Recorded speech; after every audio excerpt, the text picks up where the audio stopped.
অসুস্থ ব্যক্তিকে এই দোয়াটি 7 বার পরে ফু দিলে সে সঙ্গে সঙ্গে সুস্থ হয়ে যাবে।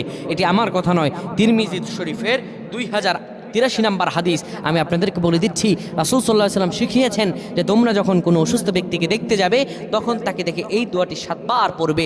আপনি যদি কোনো অসুস্থ ব্যক্তিকে দেখে 7 বার এই দোয়াটি পড়তে পারেন, আল্লাহ রাব্বুল আলামিনের রহমে ওই ব্যক্তি সঙ্গে সঙ্গে সুস্থ হয়ে যাবে। ওই ব্যক্তি আল্লাহ তাআলার দয়ায় সুস্থ হয়ে যাবে। যখন আপনি অবাক হয়ে যাবেন। আল্লাহ রাব্বুল আলামিন বলেন, শিফাউল লিন্নাস, এ কোরআন তোমাদের জন্য শিফা।